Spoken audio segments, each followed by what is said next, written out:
La matinale de Bichon TV. La matinale de Bichon TV, C'est l'émission qui réveille tes chantiers. et qui valorise la filière du bâtiment. La matinale.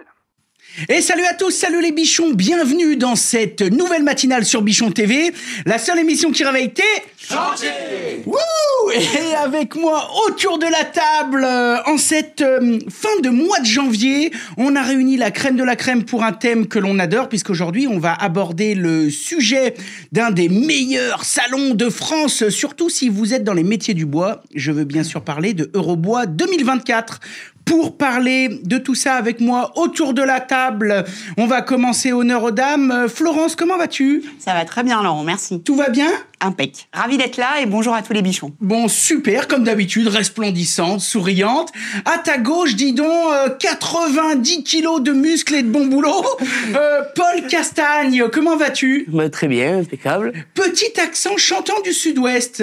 Exactement. Traverser la France pour venir ici. Vous présenter quelques petites techniques. Pour tous ceux qui ne te connaissent pas, tu n'es pas là pour rien, si on doit briefer ça rapidement. Je suis compétiteur des jeunes charpentiers pour le concours européen qui se déroulera à Eurexpo en février. Pendant le salon Eurobois, C'est ça. très bien, donc on va revenir bien sûr sur toi. T'es pas venu seul, t'es venu avec aussi, j'allais dire une star des réseaux sociaux, parce que tu payes pas de mine, mais t'as fait un joli petit compte. Jean-Marie, comment vas-tu? Il va très bien. Bien réveillé, bienvenue au Bichon. Tout va bien? Ouais. À l'angle opposé, pareil, j'allais dire 90 kilos de muscles, et puis bon, je sais pas trop, parce que depuis la dernière fois que je t'ai vu, dis donc, t'es devenu beau comme un camion. Johan Baguette chez Felder. Merci, bonjour les bichons, bonjour à toutes et tous. Ça va? Ravi d'être là aujourd'hui. Très bien, merci à toi. Super. Toujours du côté de Saint-Quentin-Falavier? Toujours du côté de Saint-Quentin-Falavier. Voilà. On bouge pas, on a notre siège là-bas, on est bien. Et vous êtes bien, Ouais. au pied de la montagne. Pas loin, pas loin. Et t'es pas venu seul, t'es venu avec Julien. Enchanté. Julien, pour tous les bichons qui te connaissent pas, est-ce que tu peux te présenter? Oui, j'ai rejoint l'équipe Felder il y a pas très longtemps en tant que responsable du service client. Voilà, Johan m'a convaincu. Voilà, j'ai répondu à son appel. Eh ben super, un nouveau dans l'équipe, comme on dit par chez nous. On va continuer tout de suite avec la petite gazette du jour. On va revenir dans le côté sérieux. Donc jingle, la gazette. L'actualité du bâtiment sélectionnée pour vous, c'est dans la Gazette des Bichons. On commence avec un retour sur le dernier sondage. Et le retour sur le dernier sondage, on vous avait posé 2 questions. La première question, c'était quel est votre système de chauffage actuel? Vous étiez 16% à nous répondre que vous utilisiez des convecteurs. 37% ont répondu de la pompe à chaleur, 8% encore au fioul et 52% ont répondu autres, parmi lesquels bois, gaz, pellets, etc. La deuxième question qu'on vous avait posée, c'était envisagez-vous de passer à un système de pompe à chaleur? Vous avez été 29% à nous répondre oui et 71% à nous répondre non. Et ensuite, on vous avait posé des questions pour ou contre la généralisation des pompes à chaleur comme mode de chauffage. Alors, on a Stargust qui nous avait dit qu'il était pour, parce que même si c'était électrique, on peut alimenter avec des panneaux solaires, donc au final, tout bénef. Donc, en gros, là, il parle certainement de système hybride. Ensuite, on avait French Califman qui disait qu'il était plutôt contre. Disons que c'est devenu la réponse facile pour être éco-responsable. C'est pareil, c'est des questions qui se posent, mais c'est vrai, est-ce que c'est un système qui est applicable de partout ? Pas sûr.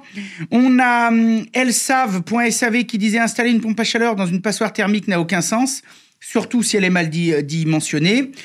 Et on a Alan qui disait, Alan2357 qui disait que pour lui, ça n'avait pas forcément une bonne durée de vie et que ça coûtait cher. Finalement, on se rend compte que des pompes à chaleur, plus ça va, plus on en installe, plus il y a de la demande et plus c'est un marché qui évolue. Et malgré tout, quand on va sonder les communautés qui, chez nous, sont quand même importantes, eh ben, on se rend compte que tout le monde n'est pas encore ultra convaincu, hein. Donc ça, c'était une question qu'on avait abordée lors de la dernière gazette. Vous chauffez comment, vous, Jean-Marie? Alors moi, j'ai choisi le bois. Le bois, j'imagine que tu as de la chute. Voilà. Voilà. Non, c'est les pelés, avec les pelés. D'accord. Ça va pas mal, le granulé, t'appuies sur le bouton, ça se démerde et puis... Exactement. C'est Ouais. très simple à utilisation. Et t'en es content. Parfait. Florence, tu te chauffes comment? Alors moi, je suis en immeuble, donc... Chauffage gaz. collectif? Chauffage collectif. Au gaz? Au gaz. D'accord. Et puis, Paul, Moi, c'est au bois, chez moi, on a une cheminée. au bois. Mais toi, tu es dans le sud-ouest. Dans le sud-ouest, Il oui. y a besoin bien de chauffage. Il fait quel temps, d'ailleurs, chez vous, en ce moment, là-bas? Oh, à peu près comme ici, il fait froid. Ah oui, c'est pareil. Non. Donc là, vous ressortez les confits de canard, la graisse et tout le bordel qu'il y a autour. Exactement. Ça, c'est du bon boulot. Et Julien, tu te chauffes comment? Gaz, moi j'ai une chaudière à gaz qui est assez vieille, donc qui va bientôt lâcher, donc ça m'intéresse de savoir ce qu'il faut D'accord. que je Donc fasse après. toi, par contre, tu ferais partie des clients potentiels pour dire, tiens, ça pourrait peut-être faire la bascule. Je fais partie de ceux qui se posent ces questions-là. D'accord. T'es comment en émetteur, radiateur ou plancher chauffant? Chauffant. Ouais. Plancher chauffant? Ouais, chauffant. Ah bah oui, en plus, là, la pompe Ouais. à chaleur, ça prendra son sens en basse température. Ouais, chauffant. Et toi, Johan? Moi, j'ai une PAC avec Ouais. du photovoltaïque. Et t'en es donc un système hybride? Oui. T'en es content? Alors, comment dire? Non, j'en suis relativement content en termes d'économie d'énergie, c'est sûr. Par contre, je rejoins ce que dit Elsa SAV. En fait, la problématique, c'est qu'on finance de la PAC d'un côté avec du crédit d'impôt, Ouais. et de l'autre côté, on a arrêté complètement de Le financer reste. la rénovation énergétique Ouais. des logements, et ça n'a aucun sens. On C'est-à-dire est- garder des fenêtres qui ont 25 ans sur un bâtiment et mettre une PAC, Ouais. ça n'a aucun C'est, intérêt. mon patron appelait ça pisser dans un violon. C'est la même chose. La même C'est la manière. même chose. Le sujet du jour, bah bien sûr, il est forcément en adéquation avec le bois, avec notre thème principal. On a fait nos petites recherches et on s'est rendu compte qu'il y avait un projet qui a attiré notre attention. Alors, il a attiré notre attention parce qu'il s'agit d'un gymnase. C'est un gymnase qui a été nommé. Il a été appelé le gymnase Jean Lamour et il se trouve à Nancy. Et donc, ce gymnase, vous me direz pourquoi il nous parle de gymnase, il est complètement cinglé. Eh ben, pas tout à fait, puisqu'il se démarque par l'utilisation massive du bois dans sa construction. On voit quelques photos apparaître à l'écran. Je suis quand même obligé de l'expliquer pour tous les bichons qui nous écoutent en podcast. Mais en gros, il s'est démarqué par ses capacités, notamment structurelles. D'ingénierie, de mise en œuvre. Donc, ils ont été jusqu'à mettre les fenêtres. Il y a des portées de 24 mètres, uniquement avec du bois massif. Et la charpente est composée de 17 portiques formant des poutres treillis moisées. Mais en tout cas, ce projet s'est distingué lors du prix national de la construction bois 2023 et il a remporté le premier prix dans la catégorie des bâtiments publics. Est-ce que tu connaissais ce genre de bâtiment, Jean-Marie? Alors, le bâtiment par lui-même, non, mais je trouve l'architecture formidable. Le charpentier qui a calculé la structure performant et le résultat est exceptionnel. Ben, disons que ça change un peu, quoi. Et puis, ça fait plaisir. Ça montre aussi un petit peu à la terre entière qu'on n'est pas obligé de faire péter des mètres cubes de béton dans tous les sens pour arriver à faire ce genre de choses. Parce que là, vous qui êtes charpentier, finalement, le défi à relever, c'était quoi? C'est les portées, c'est la taille, c'est... Absolument, c'est les portées, le calcul des sections pour que ça soit très léger et que ce ne soit pas des grosses pièces de bois comme Notre-Dame. Donc là, c'est vraiment très élégant. Donc là, ils ont réussi à faire ça en faisant ce qu'on appelle de la construction moisée. C'est ça. Donc, c'est-à-dire que c'est comme un treillis. Comment on pourrait expliquer une construction moisée, Paul, à un bichon qui nous écoute? Une construction moisée, c'est 2 pièces qui prennent un sandwich, une troisième. Ah bah oui, voilà, t'as Et tout résumé. Voilà. C'est tout. Et ça permet de travailler à la fois à la traction et à la compression, vu que les pièces de bois travaillent dans les deux sens. Eh ben, t'as tout bien résumé. J'aurais pas dit mieux. Un dernier petit avis aux bichons, puisque si vous nous écoutez et vous voulez être porteur de projet, il faut savoir que le prix national de la construction bois n'est pas encore bouclé, puisque les inscriptions sont ouvertes jusqu'au 15 mars de cette année. Comme d'habitude, on vous met tous les liens dans la description. Donc, si vous dites, tiens, on pourrait peut-être aller essayer de chercher un prix national de la construction bois, vous pouvez encore vous inscrire. Parce qu'il y a d'autres catégories. Il y a maison individuelle, logement collectif. Enfin, c'est assez intéressant, en fait. 6 catégories, effectivement. Alors, tu les connais toutes, ces catégories Je ne maîtrise pas la totalité. Par contre, ce que je peux dire, c'est que s'il y a un gagnant, il aura un trophée que je fabrique, enfin que je crée, que je fabrique. Et donc, les trophées de la construction bois, c'est moi qui les fabrique. D'accord, bah, bravo. Alors, ah non, mais moi je savais pas. On Voilà, aurait, tout à fait. on t'aurait pas mis des cacahuètes dans la loge. Voilà. On aurait mis du champagne et tout le bordel. Depuis une quinzaine d'années, je fabrique les trophées de la construction bois. Jean-Marie Mazière. Oui. C'est bien ça. On y reviendra quand on sera dans le Parlons Pro, mais j'ai déjà 1 million de questions à vous poser, hein, parce que dis donc, ça va être intéressant. On met tous les liens dans les notes de l'émission, ceux qui nous écoutent en podcast, qui veulent en savoir plus. On va continuer avec le petit sondage du jour. Première question, bien sûr, qu'on affichera sur les réseaux sociaux et on vous demandera vos avis. Est-ce que vous connaissez le prix national de la construction bois ? Deuxième question, selon vous, le bois est-il un matériau d'avenir dans la construction ? Troisième question, Pour vous, les constructions en bois n'ont-elles que des avantages? Et là, comme à chaque fois pour la troisième question, on vous demandera d'argumenter un peu vos réponses. Maintenant qu'on a fini notre petite gazette, je propose tout de suite qu'on continue toujours à parler de bois, pas avec n'importe qui, avec un habitué aussi du studio, avec un habitué des bichons, avec un habitué des concours, puisque c'est le moment du duplex et on va retrouver Antoine Martinet.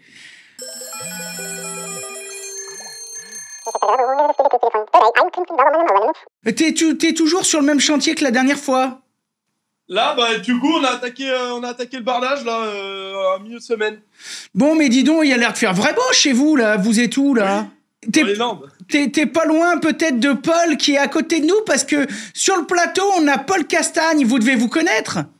Un petit peu, ouais.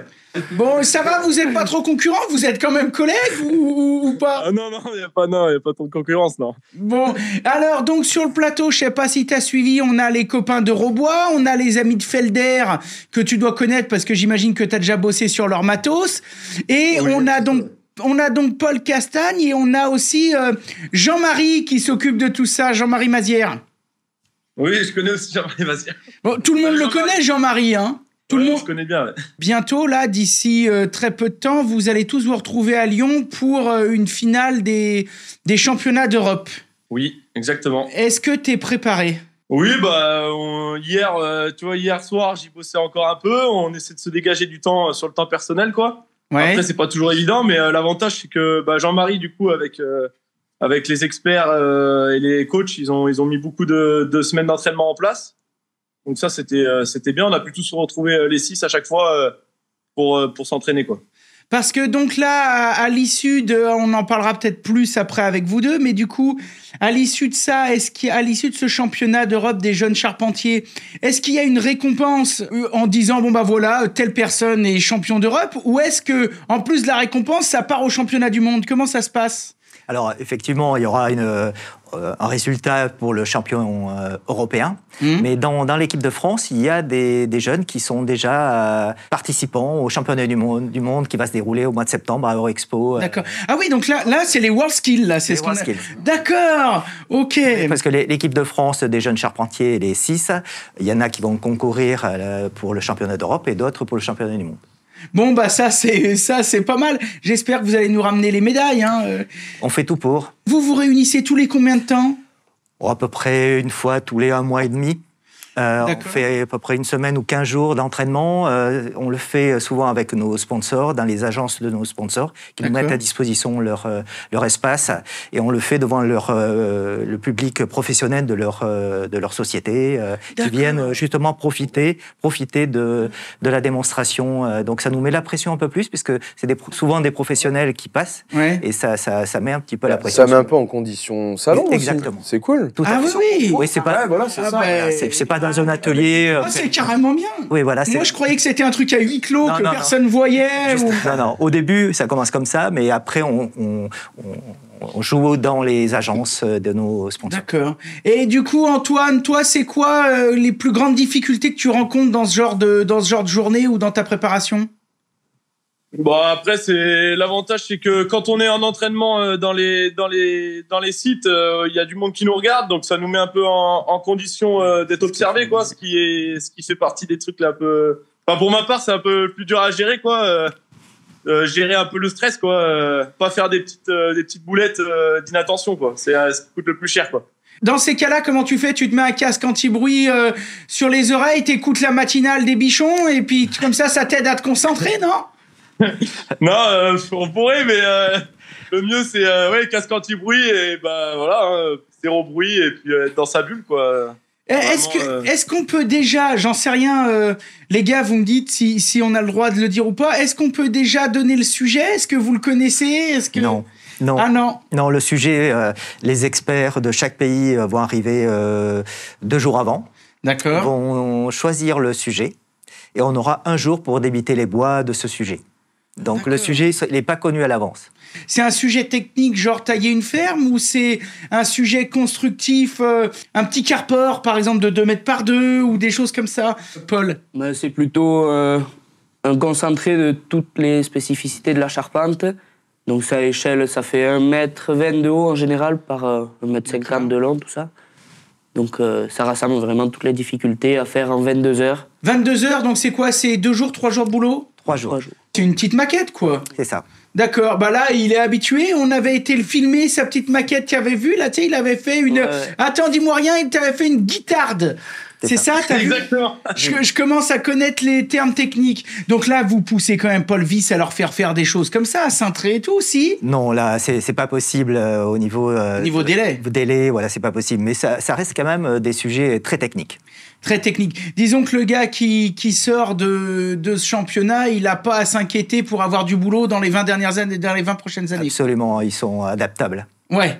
Bon, eh ben, il n'y a pas de problème. On va continuer juste avant de conclure et de passer au Parlons Pro. Mon Antoine, tu fais quoi en ce moment? T'en es où sur ton chantier, toi? On finit le bardage, on est sur la façade de derrière, là. Donc et en là, même temps, on a une autre surélévation sur Osgore, plage. Ah oui, ça va, tu te fais pas chier, tranquille. Ah oui, oui. Non, oui. On a des beaux chantiers, ouais. Tu surfes un peu le matin ou pas? Ouais, à la fraîche. Ah, la fraîche, bah, j'aimerais bien t'y voir, ça doit être marrant. Jour où t'y fais, tu m'envoies des films que je me tienne les côtelettes 5 minutes. Hein. Je te posais cette question parce qu'il me semblait que la dernière fois, tu nous avais fait voir et que tu nous avais dit que c'était une surélévation. Vous faites pas mal de surélévation. Bon, donc tout surélévation bois, les menuiseries sont bois aussi ou pas? Non, là, c'est des menuiseries alu, là. Et donc tout ça posé par votre boîte aussi ou c'est une autre boîte qui vient de faire? Non, nous, on fait pas de menuiserie, nous. D'accord. On s'arrête à la zinguerie couverture. Charpente, couverture, zinguerie, surélévation, quoi. Ossature bois. Ouais, exactement. Voilà, d'accord. de A à Z. Ok. Bon, tu nous enverras des photos d'Osgore et puis de toute façon, sinon, on se voit très vite à Lyon, là-bas. Hein. Eh oui. Bon, alors, est-ce que je peux me permettre de te lancer un petit défi? Oula, dis-moi. J'ai envie de te lancer un petit défi. Par contre, j'aimerais que tu le relèves et je vais venir vérifier avec une caméra et on mettra des photos, on fera une story chez les bichons. D'accord? Ok, dis-moi. Je sais, la dernière fois que je t'ai vu, que tu as fabriqué, comme tous les charpentiers, ta caisse à outils. Oui. Et je sais que le tiroir tout en bas, il coince et c'est de la merde, faut le fermer à grands coups de pied. Je te mets au défi pour la prochaine fois que je vais te voir d'avoir réparé ce tiroir. Est-ce que tu relèves le défi? Allez, et en plus, tu pourras peut-être même le vérifier au bois parce que je vais l'amener. Donc, donc, si Jean-Marie, si tu me vois débarouler sur Eurobois avec une petite caméra, tu me laisseras rentrer, je dérangerai pas le concours. Il n'y a aucun problème. Et j'irai vérifier si ton tiroir... Parce que la dernière fois que j'y étais, il m'a montré sa caisse à outils qui est super, tu sais, ils se fabriquent tout eux-mêmes. Mais le tiroir du bas, fallait le fermer à coups de savate. C'était l'enfer. Alors, pour un compagnon qui se présente aux jeunes charpentiers champions d'Europe, ça fait pas riche, tu comprends? Donc, il est charpentier, il est pas menuisier, donc. Oui. Ça va commencer. Donc, défi relevé, Antoine. Allez, défi relevé, ouais. Allez, on viendra vérifier ça. On t'embête pas plus, on te salue, on te dit à la prochaine. Allez, salut. Allez, salut, merci. Allez, bye. Bon, on a fait le tour. Il avait l'air encore pas mal occupé. À chaque fois qu'on l'appelle, il est sur les chantiers. Mais la dernière fois, ils étaient déjà sur ce chantier. Sauf qu'il n'y avait pas de bardage, il n'y avait rien du tout. Je ne sais pas si tu te rappelles. Donc, ils ont pas mal avancé. C'était une des premières fois on l'avait appelé. On avait eu la chance d'avoir autour des micros quelqu'un qu'on apprécie particulièrement et je sais que tu connais très bien. On avait eu Hicham Benani. Tout à fait. Donc, directeur de l'Institut européen des formations, donc des compagnons du Tour de France, à Mouchard. Paul, toi, t'as appris là-bas? Ouais, je suis parti de là-bas, j'y suis allé à 14 ans. Et donc, ça fait déjà quelques années, j'ai 20 ans maintenant. Ah ouais. Donc, voilà, je suis parti là-bas, j'ai fait un bac.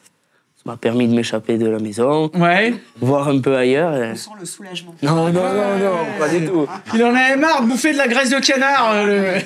On est quand même très content d'y rentrer, oui, à la maison. Ah ouais. Eh ben, tu vas nous en parler tout de suite, mais juste avant, on va donc lancer le petit jingle pour rentrer dans le vif du sujet, puisqu'on va démarrer le Parlons Pro. C'est parti.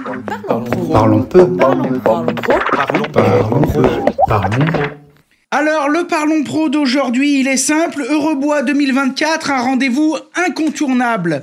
On a plein de beau monde pour parler de ça avec moi autour de la table. Florence, est-ce que tu peux nous dire, pour les bichons qui nous regardent ou qui nous écoutent en podcast, qui es-tu, d'où viens-tu, où y es-tu?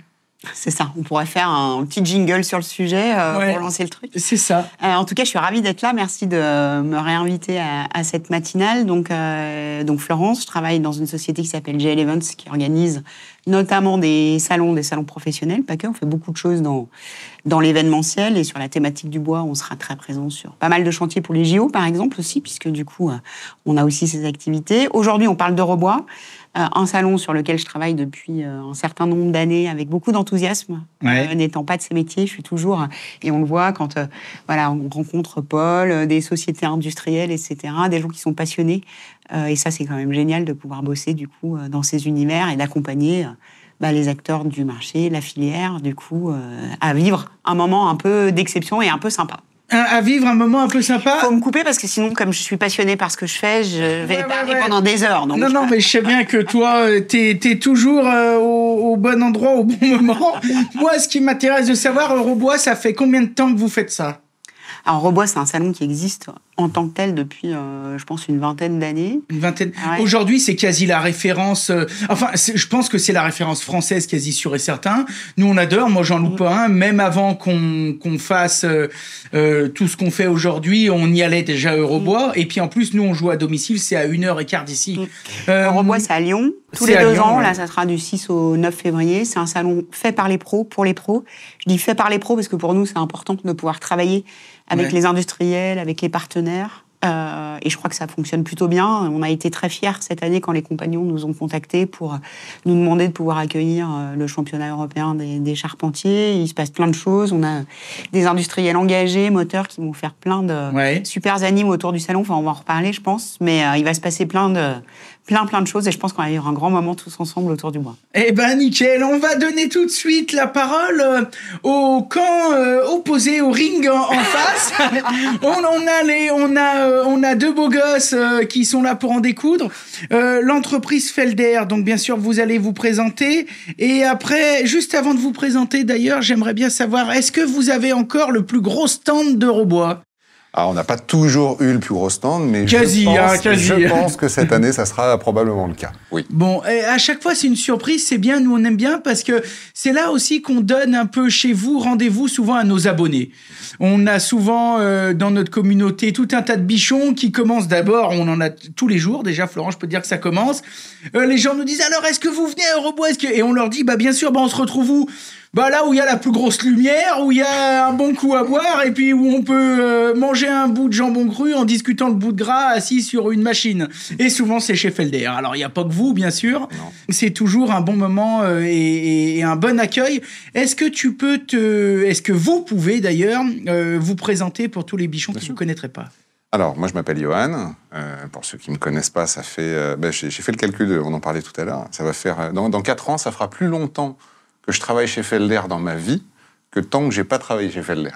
Et d'accord, ça, oui. Alors, j'ai eu 40 ans cette année et ça fait 18 ans. Donc, je travaille pour Felder.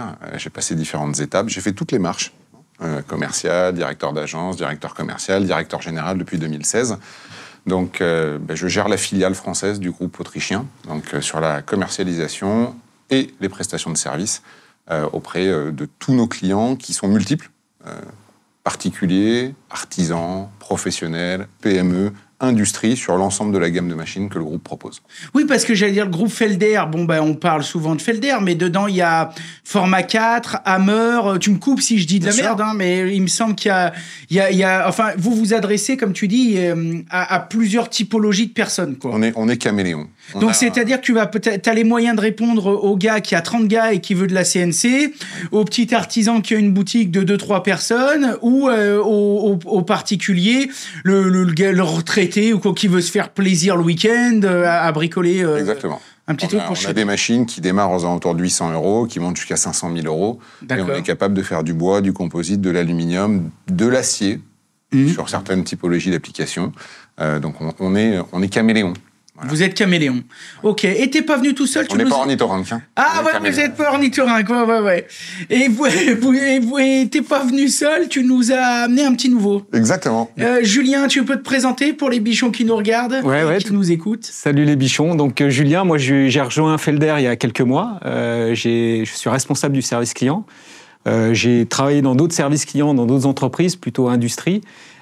souvent en relation avec l'artisanat, avec des artisans, c'est ce qui me plaît. J'ai aussi travaillé avec des gros faiseurs comme des constructeurs, etc. Mais c'est vrai que travailler avec des artisans, c'est sympa. Et en rejoignant Felder, l'idée, c'est de pouvoir continuer à parfaire la relation avec nos clients, développer le service, parce que comme tu l'as dit, c'est une disparité de clients importante. Donc il faut avoir des services adaptés à chaque typologie de client, et c'est ce qu'on essaye de faire chez Felder. Donc tu es en plein dans la force de frappe du truc, quoi, alors. Là, ce qui est intéressant, en plus avec Eurobois, c'est qu'on a une fenêtre, pour moi qui vient d'arriver, qui est exceptionnelle, pouvoir rencontrer les clients. C'est du double vitrage, non? Non, mais je suis un peu obligé de le faire. On a bien dit qu'on était entre nous, hein. Tu m'as un peu cassé dans mon élan là. Ouais, mais c'est fait pour.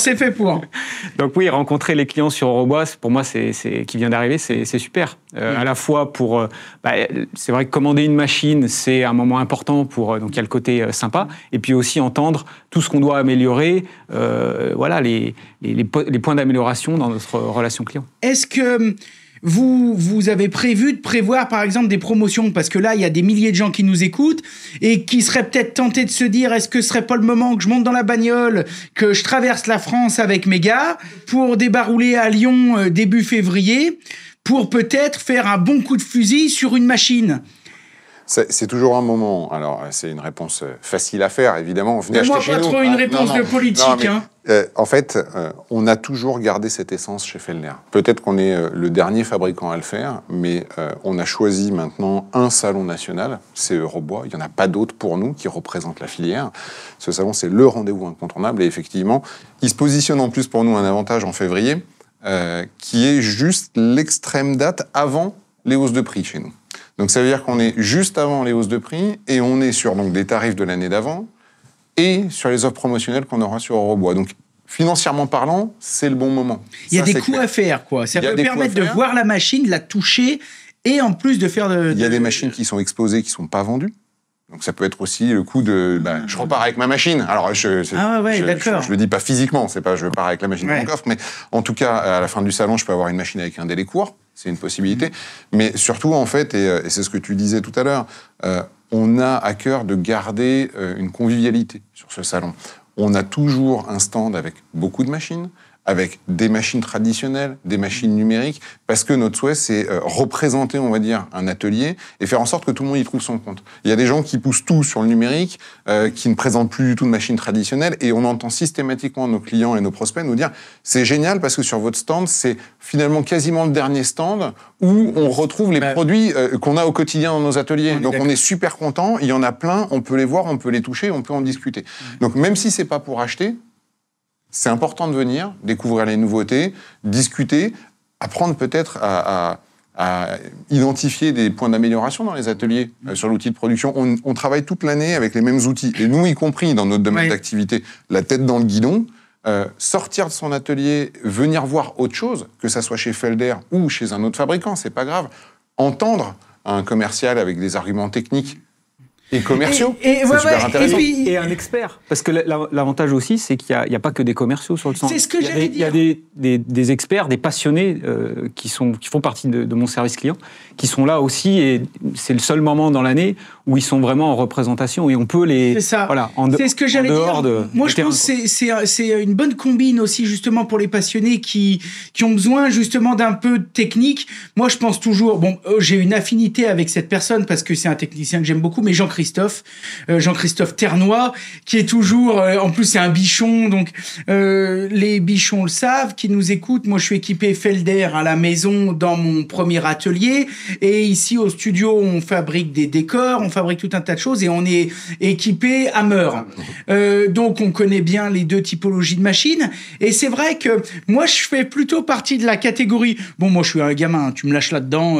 C'est comme si tu balances quelqu'un dans un magasin à Noël. On voit d'ailleurs 2-3 photos de votre petit stand. De votre petit stand. Il va être content, Jean-Christophe, parce qu'il m'a dit, est-ce que j'irais bien à Eurobois? Et là, maintenant, j'ai plus le choix.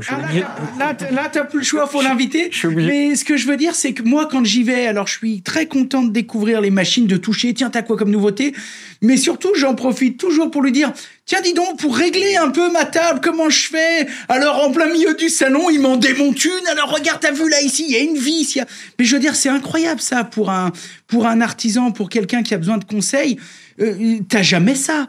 T'as jamais ça. Ou alors, sinon, après, il faut venir vous voir à Saint-Quentin. Et puis, peut-être que là-bas, vous prenez le temps de montrer. Mais c'est ça aussi que j'aime bien. Et puis, toujours, voilà, t'en as un qui dit, tu te manges un bout de saucisson, tu te bois un coup. Non, mais ça gâche rien au plaisir. Alors qu'on remonte les stocks là de la Ouais, prévois du matos. Ça va être dur. Parce que je pense que cette année, vous allez vous faire défoncer cette année. C'est le moment d'annoncer que Felder fait un grand cocktail pour les bichons sur son stand. Ok, attention.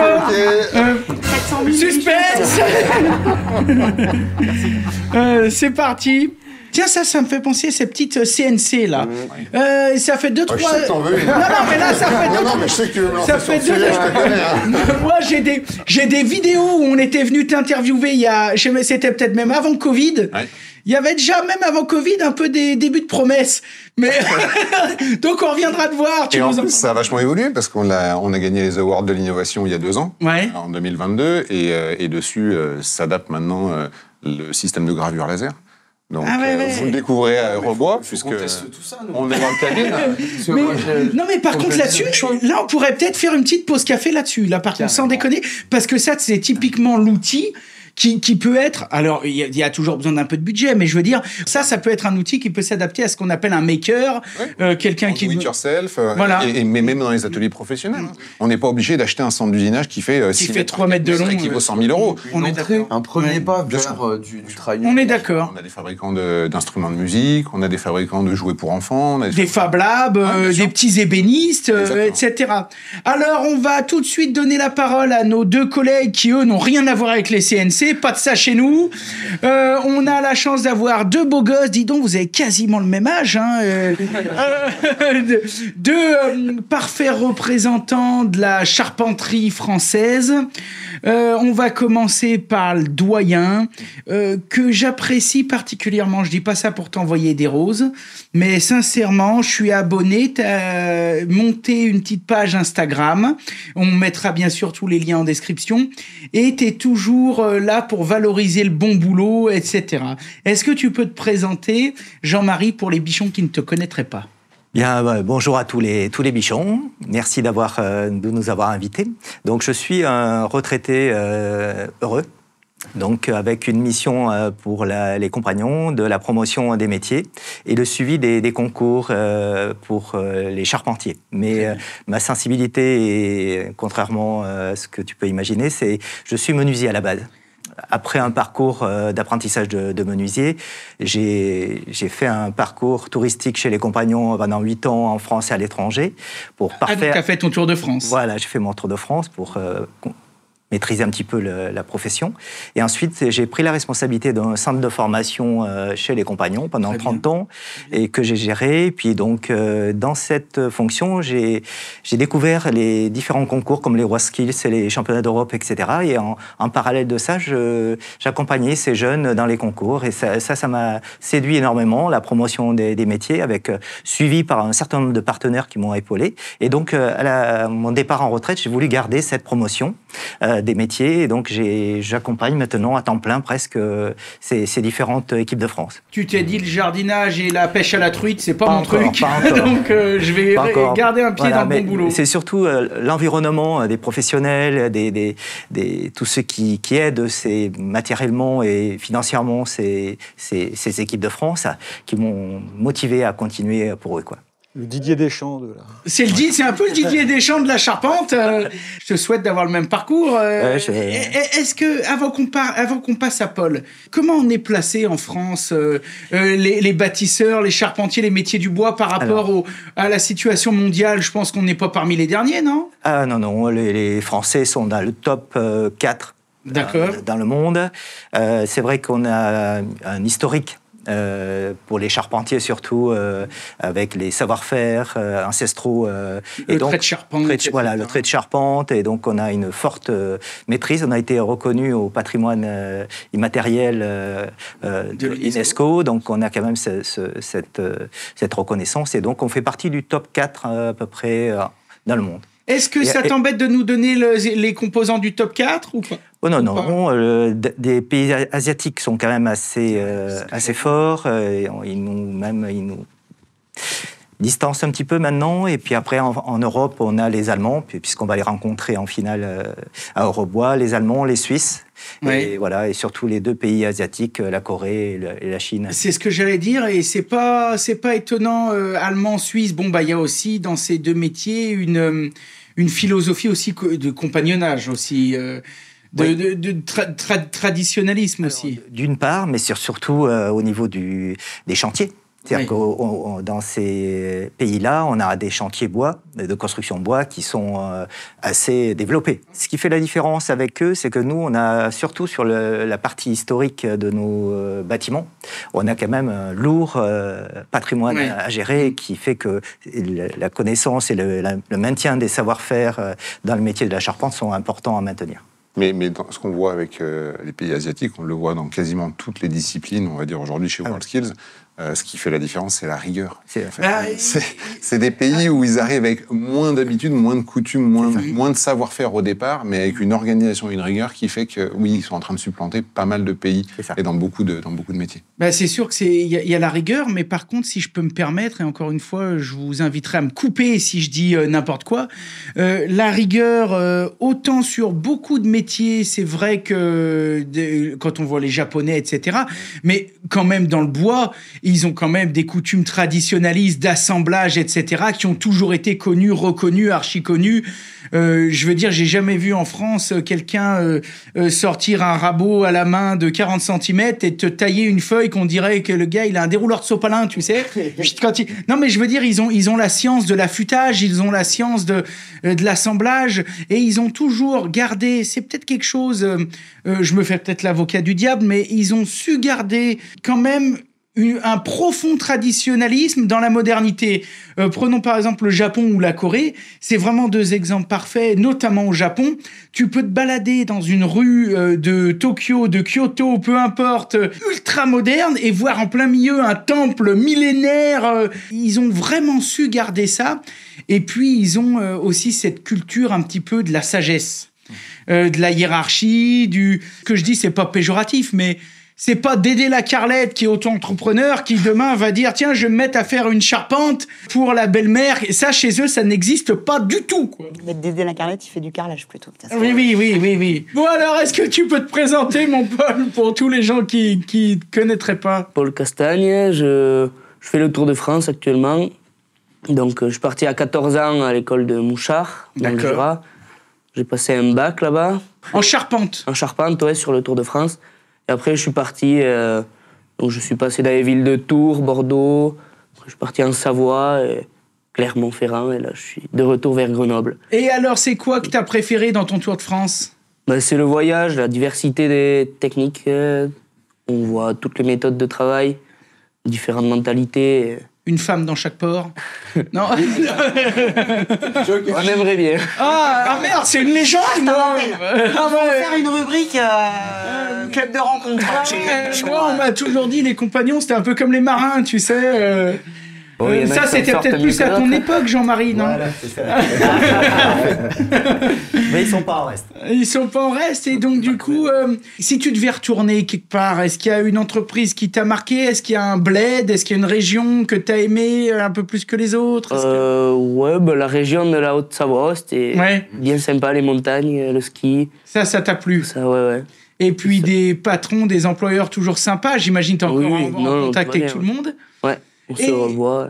Donc, t'as déjà taillé la réception ou pas? Non. Je vais m'y lancer l'an prochain. Donc on t'a demandé de nous préparer un petit truc. Alors, c'est ça? T'as déjà un peu dans la tête 2-3 idées sur ce que tu vas faire? Il n'y a rien d'officiel. Il va rien nous dévoiler, le gars. On peut le torturer. Ça serait pour faire un peu comme Antoine, un petit réel. D'accord. On a le choix de faire soit des maquettes, soit des réels. D'accord. C'est pour faire un réel pour ma mairie. D'accord. Ah oui, donc toi, tu as envie de construire peut-être un petit appentis ou quelque chose qui pourrait être exposé. Quelque chose qui reste et que quand il y aura du passage. Dis donc, le truc que moi j'ai aimé dans ce que tu as dit, c'est pour ma mairie. Parce que dis donc, ça c'est bien, c'est engageant d'un point de vue du patrimoine, mais je veux dire, même c'est un acte civique là. Non mais je veux dire, sans dire de rentrer dans la politique, mais je veux dire, pour moi c'est un acte fort. C'est-à-dire que tu pourrais dire, pour mettre chez mes parents, pour mettre chez mon patron, mais là c'est pour mettre à la mairie de ton village où tu as grandi du coup. Ouais, c'est ça, où j'habite encore. D'accord. Pour laisser une trace, parce qu'on est 2 sur le Tour de France du même village, un couvreur et moi charpentier. Ah bah oui. Donc on ferait le projet en commun, quoi. Et puis comme ça, la mairie est contente, et comme ça, tous les gars qui veulent voir... Alors c'est quoi cette mairie là, qu'on puisse faire de la pub? C'est quoi ce bled? La mairie d'Arrête. D'accord. Ils me soutiennent à fond. Rien n'est officiel encore, mais... Jusqu'à aujourd'hui, maintenant, tout est aujourd'hui. Là, t'as carrément... Tout le monde est au courant maintenant. Hein. Comme le JC à Eurobois, quoi. Voilà, c'est pareil. Hein. C'est qu'un projet. C'est encore en stade de projet, mais enfin, en tout cas, toi, t'as eu l'impression que cette mairie vous a toujours soutenu, quoi. Elle nous soutient, après. Il faut le budget, il faut tout ça, mais... Donc, mairie d'Arrête, quel département? Les Pyrénées-Atlantiques. Pyrénées-Atlantiques. Finalement, t'es pas loin en ce moment d'Antoine, toi aussi. C'est ça. Moi, je suis dans le Béarn, lui est dans le Pays Basque. D'accord. Ah oui, donc la bringue, quand c'est les fêtes de Bayonne, les mecs, on doit plus les voir beaucoup. Là. Les gars, ils se mettent les foulards et puis voilà, il y a des photos derrière. Et puis c'est parti. Comment t'en es arrivé là à faire ce championnat qui va se passer pendant Eurobois 2024? Par des connaissances du Tour de France qui s'y étaient déjà lancés. Ils étaient vachement emballés. On se pousse toujours vers le haut. On est une équipe de 6, dès qu'il y a un souci, on s'encourage. Il y a toujours une bonne ambiance. C'est un peu un pour tous et tous pour un, quoi. Hein. Florence, chaque fois qu'il y a une édition d'Eurobois, c'est ce qu'on aime d'ailleurs avec l'équipe des Bichons, et c'est pour ça qu'on aime y aller, comme disaient Johan et Julien tout à l'heure, c'est que c'est un rendez-vous de copains. Ce que j'aime avec Eurobois, c'est que tu peux y aller pour voir de l'outil à main, pour acheter une scie japonaise ou alors une poignée de serre-joint, comme tu peux y aller, comme disait, pour acheter un centre de commande numérique de 15 mètres de long. Tu rentres un tronc d'arbre, il te sort un meuble. Quelle particularité a vraiment ce salon? C'est vraiment le rendez-vous des pros pour les pros. C'est-à-dire qu'on est super attentif, effectivement, à bien construire ensemble, garder ce côté humain, convivial. C'est important pour nous qu'Eurobois, qui quand même cette année va accueillir 480 entreprises exposants, c'est énorme. 13% de plus que la dernière édition, garde cet état d'esprit, cette âme, parce que je pense que c'est effectivement, on est content de venir, on est content de retrouver ça. C'est porté par nous, mais Johan et Julien en parlaient, c'est porté aussi par toutes les animations, la démo qui vont se passer, les partenaires qui s'engagent à nos côtés. C'est vraiment un salon où on vient aussi faire de la démo, voir de la démo. C'est-à-dire qu'on parlait des machines sur Felder, mais il y en a aussi un certain nombre qui sont en fonctionnement. Ça, c'est quand même assez exceptionnel. Oui. Et on a du coup une couverture et une offre qui est assez large, puisqu'on va on va dire basiquement de la forêt à la sortie de l'atelier. Donc, et ça, on est bien sûr un salon de machines. On a beaucoup parlé de machines parce que Felder est là. Mais c'était vraiment la feuille de route, en tous les cas, ce qu'on s'était donné. Ensemble, dans le cadre des comités qu'on avait, c'était de faire un vrai salon c'est l'ensemble de la filière bois. Hein. Et ça marche aussi pour ça, parce qu'effectivement, il y a ces entreprises, il y a ces industriels, on va trouver aussi toute la partie outillage, on va trouver toute la partie traitement, finition, la quincaillerie, super important, avec pour le coup des tests d'outils, de prise en main, etc. Mais même le bois panneau, comme tu disais, ça va vraiment de la matière première. Hein. Gros développement sur la partie panneau et sur tout ce sujet de l'agencement, effectivement, cette année. Donc là, je crois qu'effectivement, on passe encore un cap. Mais on ne veut pas perdre non plus cet état d'esprit, ce côté où on vient aussi passer un bon moment. On va se rencontrer, on va venir soutenir la France. Allez, la France! Soutenir la France, c'est sûr. Hein. On va venir aussi... manger du sauce chez Felder. C'est aussi ça, Eurobois, c'est venir découvrir des produits, venir découvrir des innovations. Tu l'as dit, à Cissé, il se passe énormément de choses en termes de contenu, conf. D'ailleurs, beaucoup de choses qui sont captées avec de la vidéo. Donc, si on n'a pas le temps, on peut aussi retourner derrière voir ça. Il y a des ateliers de démo qui sont proposés. Il y a les trophées. Johan en parlait pour, du coup, donner un éclairage aussi. Alors, cette année, on les fait en plus un peu évoluer. Il y a des trophées qui vont être faits et récompensés par un groupe de compagnons, par des étudiants, pour avoir une vue un peu différente de ce qui se passe. Donc, il y a pas mal de choses. C'est bouclé, là, ou s'il y a un exposant qui nous écoute, là, et qui se dit « Merde, je peux peut-être encore aller y mettre un barnum de 3x3, t'as encore de la place » ou c'est fin du bal? C'est vraiment bien rempli, mais après, on peut toujours essayer de trouver des solutions. Tu sais, on ne se ferme jamais de porte. C'est surtout, ce qu'il faut retenir, c'est Donc là, c'est demain, donc c'est du 6 au 9. Ouais. Et on prend son badge sur eurobois.net pour venir rencontrer du coup toutes les entreprises qui vont exposer, toutes les confs, tous les partenaires. Voilà. Donc de toute façon, nous, on pourra mettre tous les liens en description dans les notes de l'émission, ça c'est sûr et certain. Ouais. On a bien compris qu'on pouvait prendre son badge sur Internet. La personne qui passe dans le coin, qui voit de la lumière, il se fait refouler à l'entrée ou il peut acheter quand même son badge et son truc à l'entrée? Il est pro, parce que c'est un salon pro pour les pros. On accueille aussi, et ça me fait plaisir de voir des jeunes engagés comme ça, pas mal d'étudiants aussi dans le cadre d'Eurobois. Hein, parce que c'est important pour nous aussi, comme Jean-Marie, de pouvoir accompagner aussi les jeunes vers la connaissance de ces métiers, qu'ils puissent rencontrer aussi des entreprises, être sensibilisés à ce qui se passe. Et moi, j'adore le discours de Paul. On parle beaucoup de ce qu'on appelle la Gen Z aujourd'hui, les jeunes qui se désengagent, non, en fait, quand on voit la passion de Paul, la façon dont il parle de son métier, de ses projets, bravo, quoi, c'est chouette. On va te réinviter toutes les années, fais gaffe. Non, et puis de toute façon, aujourd'hui, nous, on pourrait vous en parler des heures, puisqu'on reçoit des écoles, on reçoit, que ce soit des compagnons d'ailleurs, ou d'autres jeunes étudiants engagés là-dedans, on en reçoit toute l'année, et on sait très bien que la valorisation de cette filière du bâtiment, même en règle générale, est très importante. Aujourd'hui, un jeune qui va partir là-dedans va jamais connaître le chômage un jour de sa vie. On va pas se mentir. Ça fait partie encore des rares métiers qui peuvent proposer ça. Et puis, ces métiers aussi font partie aussi des rares métiers où tu peux commencer en pré-apprentissage ou avec un CAP et finir ingénieur bureau d'études, chef d'entreprise avec 30 gars. Il y a encore très, très, très, très peu de métiers. Patron de l'équipe de France. Voilà. Ça, je pense que c'est important parce qu'on sait, pour quand même discuter avec beaucoup d'industriels, de partenaires, qu'il y a quand même des tensions sur la partie recrutement. Aujourd'hui, c'est vraiment compliqué pour les entreprises de trouver des collaborateurs ou trouver du monde. Et c'est pour ça que, du coup, on a aussi voulu, dans le cadre d'Eurobois, avoir un campus emploi, formation, recrutement, pour du coup que les entreprises présentes puissent à la fois diffuser leurs offres d'emploi et que ceux qui cherchent aussi un boulot puissent venir aussi postuler, voir ce qui se passe, etc. Parce que, comme tu le dis, il y a plein de métiers, il y a des opportunités de dingue. Donc, Eurobois, nous, on veut aussi pouvoir accompagner cette dynamique, quoi. Et c'est très bien. Donc, vous faites vraiment partie des acteurs principaux du changement, si je peux dire. Changement et de prise de conscience au Covid, en fait. Ouais, on s'est rendu compte des gens qui étaient essentiels, qui faisaient tourner le pays, qui construisaient les infrastructures, qui s'occupaient des gens. Et finalement, il y a plein de reconversions aussi, et surtout sur les filières bois. Mais qui ont du sens. C'est ça. Merci. Valorisant. On a commencé. On l'a bien placé, on l'avait répété. C'est bien. Bravo, c'est génial. Ça rejoint ce que disait Jean-Marie. Il a dit, il est heureux. Oui, en fait, à chaque fois. Vrai. Enfin, nous, avant l'émission, on a commencé à parler matos, bois, travail. On va faire un morceau là-bas. Enfin. T'es content, en fait. Il y a quelque chose qui se passe aussi. En fait. Quelque chose qui a changé par rapport à avant, et je pense que ça date peut-être justement de ces années un peu confinement, quoi. C'est les reconversions. On suit beaucoup chez les bichons les reconversions quand on fait, par exemple, des rencontres abonnés. On a fait des grosses rencontres abonnés où on s'est retrouvé, je sais pas, 200. Dans notre communauté, on a vraiment, quand on fait les statistiques, on va dire les pros du bâtiment. Donc, on a la filière, donc on a des archis qui nous écoutent, des géomètres, des grossistes, des fabricants, et on a évidemment énormément d'artisans, de gars de terrain. Ça, c'est une première partie de notre communauté. Ensuite, on a ce qu'on appelle la filière, entre parenthèses, bricolage, c'est-à-dire autoconstructeur, autorénovateur, le gars qui est boulanger, mais sa passion, c'est le bois, il s'est acheté un petit combi et il fabrique un petit berceau pour la voisine. Voilà, on a énormément de gens comme ça. Et figurez-vous que dans les gens qui restent, on a les métiers de l'informatique. Informatique dans la banque, informatique dans ci, informatique... Pourquoi ? Parce que les gars... Toute la journée, leur boulot, c'est de faire du tableau Excel et d'être 8 heures par jour derrière un ordi.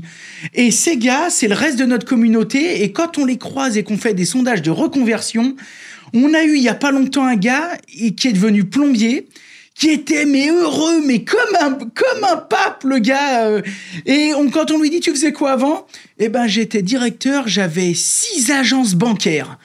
Le mec, il était responsable, il se prenait 6 000 balles par mois, il a tout viré, maintenant il est plombier, il a dit pour rien au monde changerait.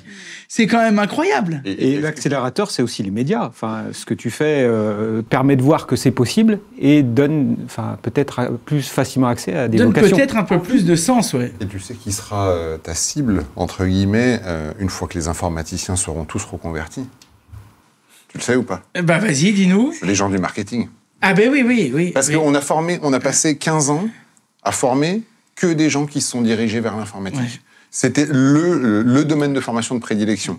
On porte beaucoup de responsabilités à l'éducation nationale, au gouvernement et ainsi de suite. Il y a un élément qu'on oublie dans le thème, c'est les parents. Ouais. Aujourd'hui, les choses sont en train de changer parce qu'on prend conscience. Moi, mes enfants, je leur dis, si demain tu veux être électricien, tu seras le plus heureux. Oui. Mais il y a des années, et moi y compris, quand j'étais gamin, mes parents m'ont toujours dit, s'il te plaît, va jusqu'au bac. S'il te plaît, fais des études supérieures. Et aujourd'hui, l'état d'esprit change parce que l'état d'esprit des parents ont changé. Ça sera encore plus vrai demain quand les enfants qui actuellement sont en train de se diriger vers des études techniques, bâtiments, ou quoi que ce soit professionnelles, auront fait ce choix et pousseront eux-mêmes leurs enfants à le faire. Mais en fait, le frein principal, au-delà de l'éducation, parce que l'éducation s'adaptera à un moment ou à un autre, le frein principal, ça reste quand même les parents. Tant qu'on ne dira pas à nos enfants « fais ce que tu veux », avant de leur dire « fais ce que tu dois », ça ne changera pas. Alors là, ça m'a fait plaisir d'abord d'entendre ça, mais gros débat. C'est beau, hein. C'est beau, non, mais moi, c'est beau, chef. Comment on fait pour être chef? J'ai cru qu'il allait dire que c'était pas les gens du marketing, mais les directeurs de filiales, tu vois. Mais tu sais qu'on peut te trouver un boulot de staffeur ou quoi que ce soit le jour où tu veux te reconvertir, Florence. Mais tout ça pour dire que je suis assez d'accord avec toi. Là où moi, j'y vois bien. Pour être sur le terrain tous les jours.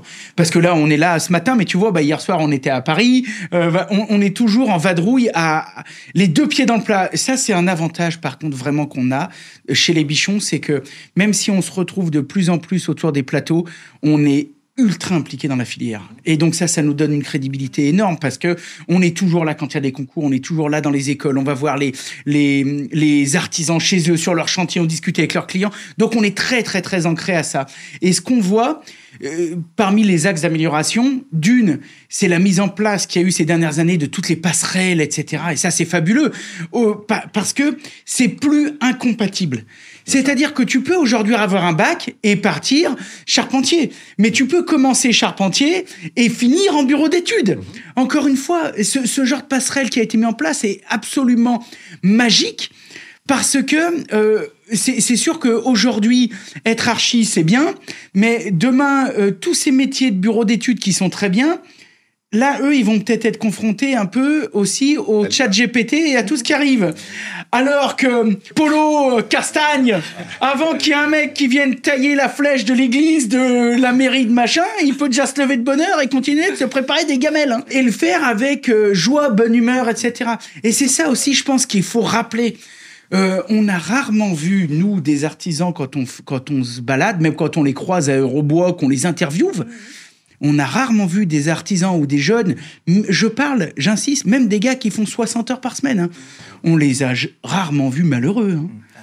Hein, Jean-Marie? Moi, justement, ce que je faisais quand j'étais responsable du centre de formation des compagnons, c'était mettre la piqûre de vitamines en visitant Eurobois à tous nos jeunes parce qu'ils sentaient l'esprit de modernité, de dynamisme de la filière et ça après quand ils revenaient ça les motivait énormément. Ah bah ouais. Il n'y a pas de contrôle antidopage donc. Ouais. C'est ça. Non mais c'était vraiment, je faisais des bus de jeunes et c'était vraiment à chaque fois qu'ils revenaient visiter Eurobois, ils sentaient qu'ils étaient fiers. Bah oui, puis le gamin il a touché, il a vu la dernière machine, il a vu ça, et puis mais même en charpente ou même dans tous les métiers, l'évolution. Oui. Enfin, t'imagines, maintenant, t'as les outils de levage, t'as quand on a été chez Antoine, il y avait la tonneuse, Quand on voit en première transformation les évolutions sur la scierie, la numérisation, enfin, Michel en parle souvent chez EGA System.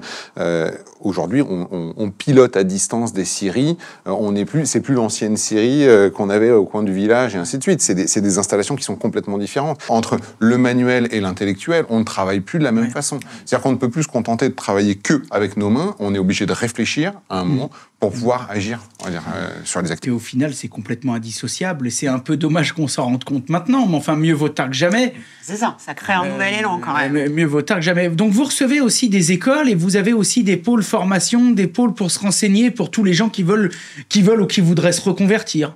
Ouais, on a un pôle sur lequel on va avoir 13 organismes de formation qui vont être présents. D'accord. Effectivement, qui vont pouvoir donner des infos sur les formations possibles, accompagner les projets de reconversion. Il y a a un forum de l'emploi aussi pour ceux qui cherchent du boulot ou les entreprises du coup qui recrutent, qui ont des offres. Donc important de garder cette dynamique pour accompagner les jeunes, accompagner les moins jeunes et puis accompagner les entreprises aussi. Combien de visiteurs sur Eurobois? À peu près à la louche. On verra, mais un peu plus de 25 000, je pense. Ah oui, c'est quand même pas mal. Hein. On a vu qu'on pouvait voir du serre-joint, de la machine, de tout. Et on a vu qu'un peu au fond à droite, là-bas, il y avait un coin qui fait du bruit. C'est les charpentiers. Qu'est-ce qu'on va y voir là-bas? Alors, il y a 2 pôles de 1200 mètres carrés. Un pôle compétition où on va voir 13 compétiteurs charpentiers s'affronter autour d'un sujet commun. Vive la France! Ah oui, non mais t'as raison, non mais nous on va y aller et t'inquiète pas. Hein. Voilà, donc... Allez, Paul! Donc là, il y a combien de pays d'abord? Alors, il y en a 5. Donc, 5 pays. Il y en a 2 sur la compétition professionnelle, donc allemand-français. Et après, on a autour de cette compétition professionnelle, on invite des pays qu'on voudrait monter à un niveau supplémentaire, comme la Hongrie, le Luxembourg, les Pays-Bas, pour mettre un peu le volume autour de cet espace. Et donc, cet espace va accueillir aussi l'équipe, le titulaire pour le championnat du monde pour les ébénistes et les menuisiers. Donc, c'est toujours pareil de le mettre en situation. Ils vont venir faire de la démonstration. Voilà, c'est un sujet avec les coachs et tout. Donc, il sera en situation réelle de concours, toujours pour le préparer pour le championnat du monde au mois de septembre prochain. Et à côté de cet espace de compétition, il y aura un espace de promotion, de valorisation du métier de charpentier constructeur bois, avec des expositions de maquettes de Notre-Dame de Paris. Il y a 2 grosses maquettes de Notre-Dame de Paris qui vont arriver pour être exposées, plus des maquettes de meilleurs de France, meilleurs apprentis de France, des prix autour de l'excellence du métier de charpentier constructeur bois. Ça c'est un bon moyen de donner envie aussi aux jeunes d'y aller. Le sens, en fait, et on parlait tout à l'heure de désengagement des employés. Effectivement, comment on peut être engagé aujourd'hui quand on travaille derrière un comptoir chez McDo. Encore une fois, sans vouloir être péjoratif sur le métier. Le métier, il est là. Mais comment être engagé face à une boîte multinationale avec une répartition des richesses qui est ce qu'elle est, et quand on est derrière un comptoir et qu'on est payé tout juste le SMIC et ainsi de suite, quand on voit à côté ce qu'on est capable de faire avec ses mains et avec sa tête, du coup, et quand on le voit en vrai, on se dit, mais qu'est-ce que je fais? Enfin, moi, ma réaction personnelle, en tout cas, c'est-à-dire, qu'est-ce que je fais derrière ma caisse à servir des hamburgers? Je préférerais tailler du bois et faire ce que je peux faire là. Voilà. Et là, effectivement, on retrouve du sens et il n'y a plus de désengagement. Quand on met du sens dans son métier, il n'y a plus de désengagement. C'est vrai. C'est vrai. Vous avez des jeunes un peu... vous êtes aussi confrontés à ça, parce que Felder, je dis ça encore une fois, j'insiste, vous n'êtes pas les seuls, mais Felder, on vous voit souvent aussi mettre à disposition, en tout cas, de l'outillage pour les concours. On vous voit... quand on va au WorldSkill, il y a du Felder de partout. Quand on va au meilleur artisan, il y avait du Felder... Enfin, comment ça se passe, tout ça? C'est important pour la marque, c'est une évidence. C'est important pour moi aussi, parce qu'en fait, il faut des gens qui portent ce genre de projet.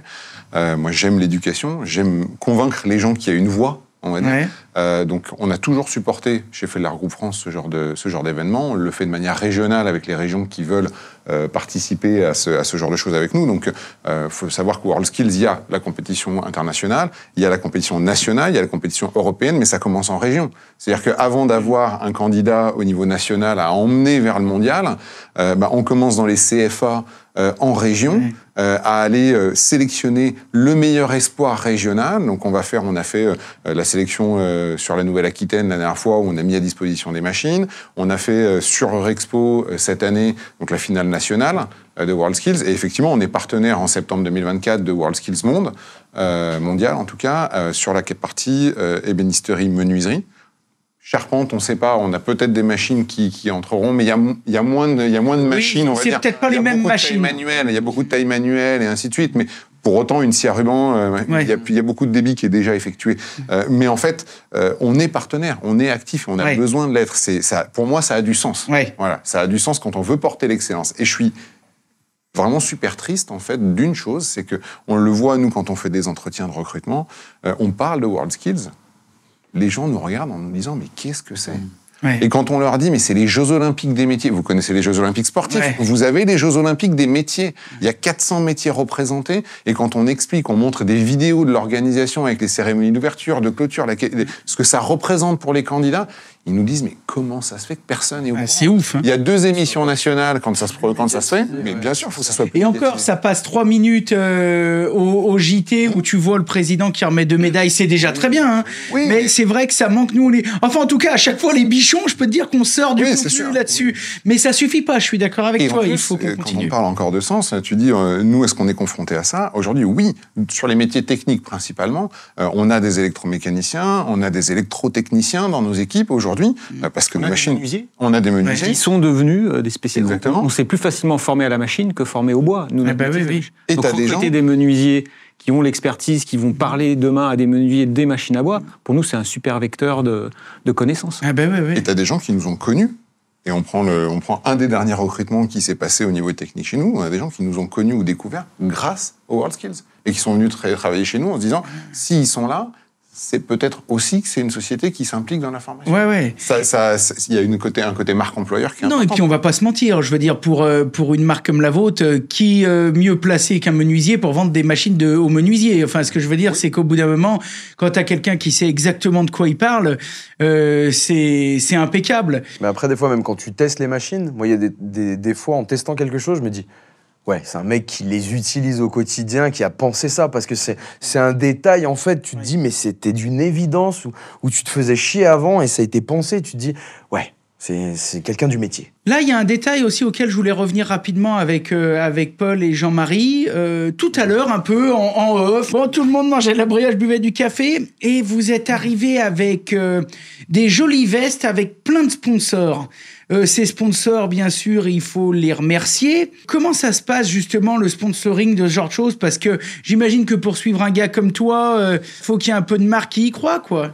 C'est ça, on est vachement suivi par Vivre en Bois, surtout. On fait les entraînements dans leurs agences. Vivre en Bois, c'est de vers chez vous, en plus, là-bas, par là-bas, non ? Ils ont un truc vers chez vous. C'est un peu dans toute la France. Ouais. On a déjà été à Toulouse, à Paris, ils nous accueillent. Ils nous soutiennent financièrement pour les outils, pour les trajets. Le bois. Oui, bois, oui. Le bois. Donc là, c'est important pour vous. Qu'est-ce que vous avez d'autre comme sponsor qui vous aide un peu ? Il y a Wurtz, il y a Rotoblas, Cadwork, Bosch. Si on veut pas en oublier, est-ce qu'il y a un endroit, peut-être sur un site internet, sur une page, quoi que ce soit, où on peut les retrouver pour pas faire de jaloux, hein ? Tout à fait. Et puis de toute façon, il y a les sites internet, effectivement. Et puis sur le salon, il y aura tout un espace de lisibilité des sponsors qui sera positionné sur l'espace compétition. D'accord. Et vous retrouverez sur le salon aussi, parce qu'ils sont Oui, exposants aussi. j'imagine bien. Il y a un lien de filière. Ouais. Donc, voilà. Et du coup, si on va au WorldSkills et on veut voir Paul, il y a quelle proximité ils sont toujours... Dès que le salon est ouvert, ils sont en train de bosser, vous expliquez les... Voilà, en fait, comment ça se passe ? Gros de sécurité autour de Paul. Là, ça va être... C'est sûr. Les jeunes vont commencer à 8h le matin, donc avant que tout le monde arrive, pour que tout soit en route dès 9h à l'ouverture. Et donc, dès l'ouverture, toutes les personnes pourront venir observer l'évolution. Ok. Et en termes de proximité, il y a ça aussi. Est-ce qu'on est relativement... t'es à 3-4 mètres 2, hein ? À peu près, oui, parce que tous les positionnements des établis sont à 1,50 m des barrières. Donc oui, on sera très près des fois, il y en a, c'est les drapeaux, les trucs, c'est vachement bien. Hein. On l'a vu sur les photos tout à l'heure. 3 jours, le salon dure 4 jours, donc la 4e journée. Et la 4e journée, donc le vendredi matin, il y aura les compétiteurs se donnent des petits cadeaux symboliques, etc. Enfin, il y a vraiment une convivialité le vendredi matin. Et à 11h, il y a une cérémonie de remise de médailles avec des partenaires. Elles sont en bois, non ? Elles sont en bois. Ah, bravo. Que j'ai pas fait, mais que j'ai fait fabriquer en bois, effectivement. D'accord. Et donc, oui, c'est médaille en bois. Et donc, on va savoir le vendredi, du coup. Oui, est-ce que c'est le vendredi, à partir de 11h, qu'on sait qui est le champion d'Europe ? Pour cette année. Et on pourra le rencontrer, du coup. Paul, on c'est ça. On ne veut pas lui mettre trop de pression. Faudrait pas que ça paraisse tout magouillé non plus. Hein. Paul, t'es célibataire s'il y a des bichonnes qui se pointent et qui veulent te regarder bosser? Entièrement ouvert. Si vous voulez passer des messages, Jean-Marie, t'es célibataire ou... Non. Entièrement ouvert, Paul, d'accord, ok. Donc vous allez avoir des beaux t-shirts marqués France. Oui, on a des sponsors qui nous ont, que ce soit dans la partie habillement ou les largeaux, les t-shirts, Largeau et tout Coltin, ça. nos amis. Voilà. Et puis voilà, donc on sera tous équipés. Donc si je me pointe pendant Eurobois là pour faire 2-3 interviews, aller voir les copains que je vais peut-être mettre mon largeau puis mes bretelles bleu, blanc, rouge. Ah oui. Je trouverai quelqu'un pour me payer le café, mais surtout tu me laisseras aller interviewer un peu les gars sans les déranger. Il n'y a pas de problème. Il y aura pas de problème. Il n'y a pas de problème. Bon, super. Est-ce qu'on a quelque chose à rajouter? Parce que là, on a déjà fait un joli tour.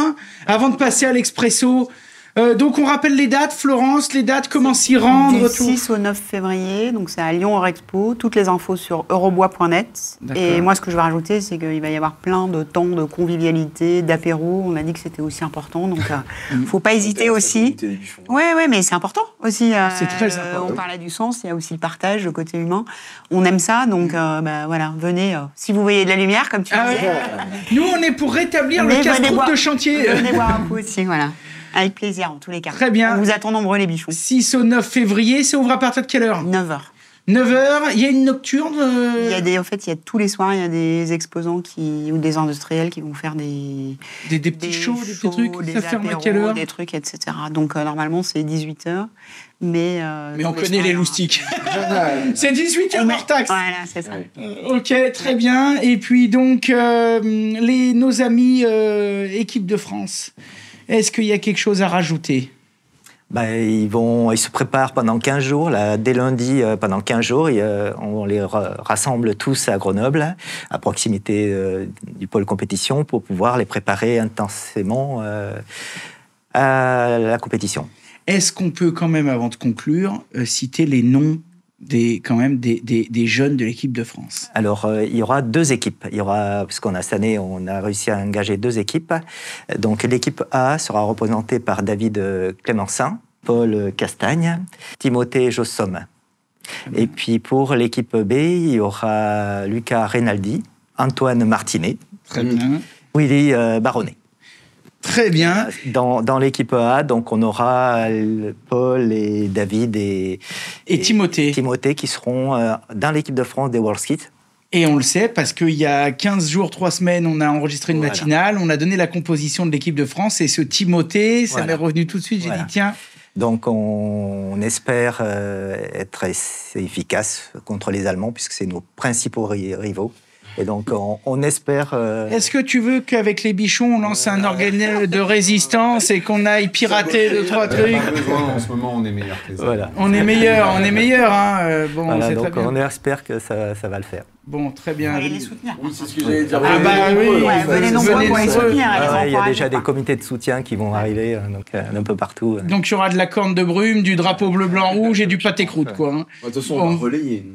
Nous, on va relayer, on va faire des petits lives. En tout cas, les bichons, nous, on y sera du 6 au 9 février 2024, Eurexpo, Lyon. Les amis de Felder, dis donc, vous avez tous les deux les yeux bleus, là. Je regarde. Oui, c'est une condition. Ah bah ouais, Autrichien, oui. Puis tout à l'heure, il me regarde, j'ai mis, il me drague ou quoi? les gars de Felder, est-ce qu'il y a une bricole à rajouter? Deux choses. Sauf si GL Events veut organiser quelque chose sur notre stand, il n'y aura pas forcément de buffet, et ainsi de suite. Il flippe là, le gars, il flippe. Clairement, mais bon, vu qu'ils ne sont pas là, il n'y a pas de problème. En tout cas, tout le monde est le bienvenu sur notre stand pour boire un café, pour manger un bout de saucisson, pour peu importe. Pour parler boulot, parler matos. Pour voir des machines, pour discuter, échanger au sujet des problématiques au quotidien. C'est pas que pour acheter une machine, encore une fois. Ouais. On est là aussi pour faire vivre la filière, et c'est le rôle du salon, encore une fois. Et deuxième chose, on a une grosse démonstration qui est effectuée sur le stand, donc en partenariat avec Cabinet de Vision au niveau logiciel, où on met en œuvre un processus de fabrication complet d'usinage sur un centre d'usinage avec opération de chargement et de déchargement et programmation logicielle, avec une démarche qui a été un peu particulière cette année parce que c'était aussi le souhait de GL Events, c'était de prôner la réutilisation des matériaux, de limiter la consommation d'énergie. Et donc, du coup, on a monté ce partenariat avec Lamello, Cabinet de Vision et Felder en disant on va construire quelque chose, le montrer et faire en sorte qu'il soit utilisable après le salon. Donc, c'est des meubles qui ont été créés pour une association et qui seront réutilisés derrière dans leurs locaux, puisqu'ils sont en train d'être aménagés. C'est une association qui s'appelle La Cabane, qui est une association d'accueil d'enfants, donc en temps hors scolaire. Le but pour nous, c'était de limiter cet impact qu'on a. On passe des panneaux, on passe énormément d'électricité, on passe de la quincaillerie, on passe des champs sur un salon. Ouais. Et en fait, depuis des années, malheureusement, les constructeurs font quoi à la fin? Ils mettent tout ça dans une benne et ça part.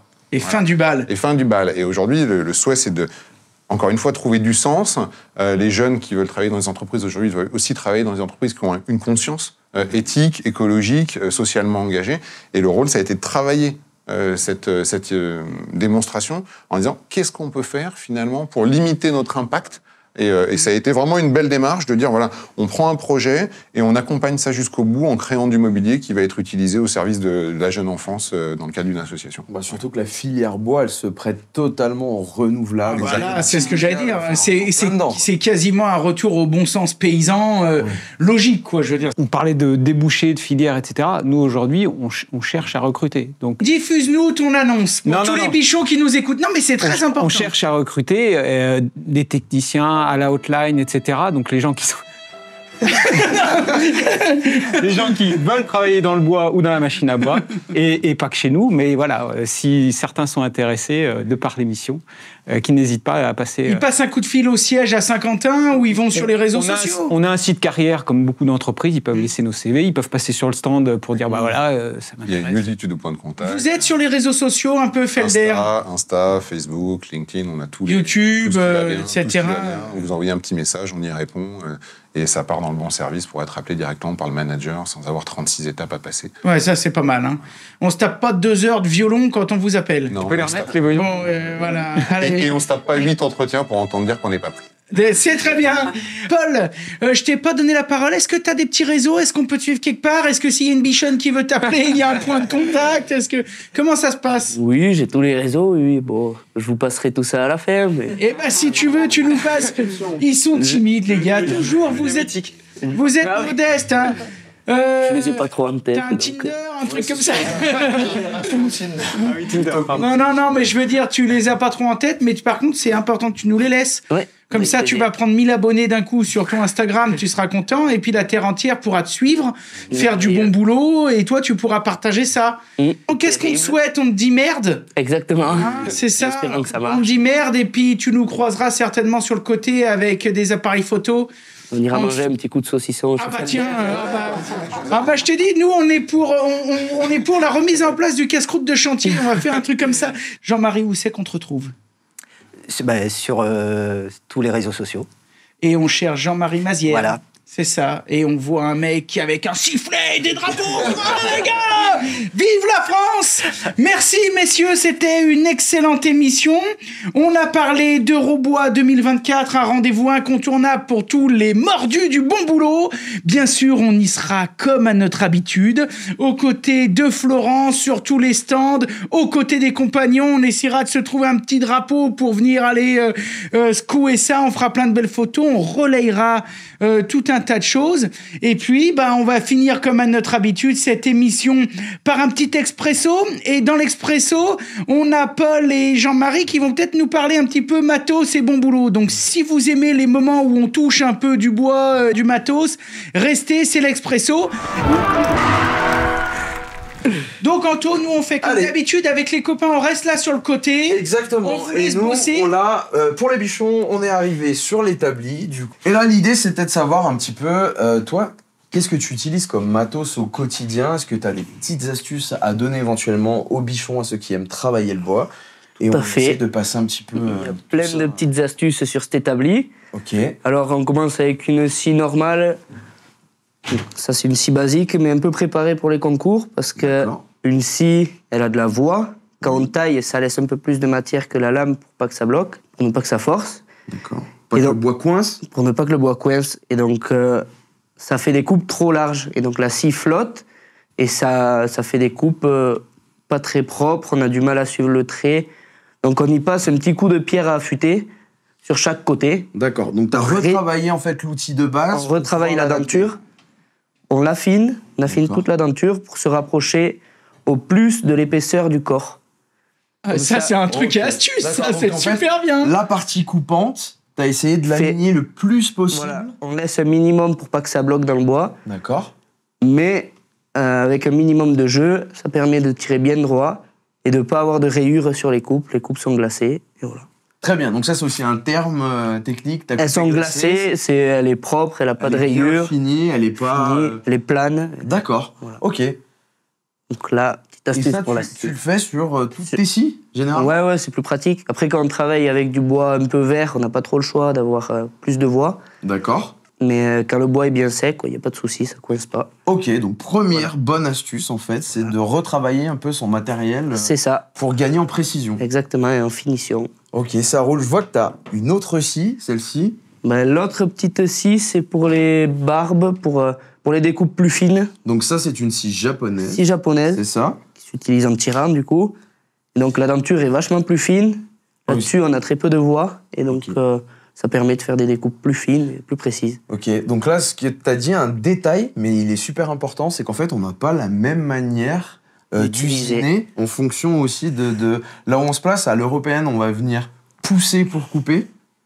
C'est ça, alors que sur un système japonais, on vient tirer. Exactement. Et donc, il y a même des différences en fonction du pays, quoi. Et ça, je crois que c'est lié au fait qu'il y a peut-être... nous, on va toujours contraindre la pièce pour pouvoir l'usiner, alors qu'avec un système où on vient tirer, on peut simplement bloquer la pièce de bois avec une main et plus facilement tirer à soi. Peut-être plus facilement parce que la denture est plus petite, mais il faut quand même bien tenir la pièce à l'établi. Aussi. Oui. D'accord. Pour tenir, je vois que là, tu as un joli bébé. Presse rapide. On a une presse rapide. Avec dessus, j'ai fixé une cale d'équerre. Très bien. Donc, on a une petite caméra juste ici, là. Si tu veux te mettre par là, on pourra faire voir aussi au bichon. Juste visser une vis à travers, il suffit juste de percer la presse. Ok. Et ça permet, après, quand on a un trait à suivre bien précisément, on pose la cale qui est d'équerre sur le trait. On serre la presse. Putain, la vache, les combines. C'est ça. Et après, on peut scier proprement. Exactement. Donc là, les bichons, on vient rapporter une pièce de bois. Comment tu fais la scie? Voilà, montre comment... Tu peux faire une démo. Voilà. On prend cette petite scie. Voilà, ça guide. Voilà. On la plaque bien contre la cale d'équerre, comme ça on est sûr d'avoir une coupe à 90 degrés. Et là, on commence à faire... Et on y va gentiment. D'accord, ok. Très Simplement. Bah, c'est parfait. Voilà. C'est une super bonne idée. Et en plus, ça, techniquement, ça coûte rien. Ça coûte rien. Et comme ça. Et après, régulièrement, tu la changes, j'imagine. Oui, forcément, elle un peu, mais... qu'elle a pris 2-3 coups, histoire d'être vraiment nickel. Il faut la faire en bois dur pour pas qu'elle s'use trop vite. Mais... Ok. Donc, du frêne ou du chêne, ou comme ça. D'accord, faire gaffe à l'essence qu'on va utiliser sur sa presse. Okay, je vois que tu as aussi d'autres choses sur tout ce qui va être prise de cote ou repérage. On a un petit trusquin pour faire des traits en parallèle. Assez précis, on le plaque sur la face de bois. Et ici, on peut régler la distance en parallèle. Donc sur un trusquin, on a une partie molette, en fait, et qu'on va venir faire coulisser pour pouvoir faire un repère, c'est ça, hein? Un trait en parallèle, hop. Ça nous marque le bois. C'est ça. Pour mieux y voir, certaines fois, on peut mettre un petit coup de crayon dans le fond. D'accord. Et ça te permet aussi de faire des choses répétitives en ayant toujours le bon réglage. Fait de la série, comme ça. Ok, du coup. Voilà. Le ciseau en biais, peut-être. Et après... Oui. On a ici des ciseaux à bois particuliers, en fait. On a les ciseaux d'équerre basiques, on les achète comme ça. Et ensuite, on peut leur passer un petit coup de meuleuse. Donc, ça permet de... Lorsqu'on attaque un mi-bois d'équerre au fil, avec un tranchant d'équerre, ça arrache la fibre. Alors que là, le tranchant, il est à 45 degrés. Donc, ça permet de glacer... Encore d'avoir un... Ouais. Voilà. Oh la vache. Ouais. Là, on se couchera moins con. Hein. Donc là, on est en train de faire des copeaux qui sont juste... Là, voilà. Quand c'est d'équerre, ça arrache. Alors là, c'est vraiment... Là, c'est une bonne astuce. Ultra parlant. Par contre, on est d'accord, est-ce que tu trouves pas ça dans le commerce, si? Ça se trouve déjà, mais autant le faire soi-même. Il faut bien faire attention à ne pas chauffer l'acier. Ok, parce que si tu chauffes l'acier, tu vas perdre ses caractéristiques, en fait, la dureté qu'il avait été traité, en fait, pour pouvoir mieux résister et pas se désaffûter rapidement. Voilà. Donc là, vous pouvez voir, on a vraiment... pas la même attaque, en fait, finalement. C'est ça. C'est deux utilisations bien différentes, mais chacun a son utilité. Très bien. Ça, c'est une super... Bien faire attention quand on les taille d'équerre à 45 degrés, de ne pas chauffer. Il faut y aller à la meuleuse et le tremper dans l'eau très régulièrement. Et donc, bien à 45, c'est ça? Oui, c'est ça. Ok. Et là, moi, j'ai 2-3 questions, si ça vous dérange pas. Ah bon? Première question, est-ce que ça, c'est vraiment typique au métier de charpentier ou est-ce qu'un ébéniste ou un menuisier de concours pourrait avoir la même chose? Et les menuisiers, les ébénistes et les charpentiers utilisent cette même stratégie, que ce soit pour le sciage, que ce soit pour les entailles, exactement. D'accord. Deuxième question que j'ai. Pourquoi à 45, pas à 32, pas à 28, pas à 54? C'est une moyenne. C'est une moyenne. D'accord. Ah oui, c'est comme ça. Vous êtes polyvalent. Non, mais C'est je veux ça, dire, c'est ouais. pas vous, c'est pas quand vous faites des essais, vous avez trouvé après 2000 ans de tests Non. que c'est. D'accord. Troisième C'était question. 32,4. J'adore quand je vais voir des concours, voir les menuisiers et les ébénistes scier. Parce que derrière, ils ont toujours un petit miroir.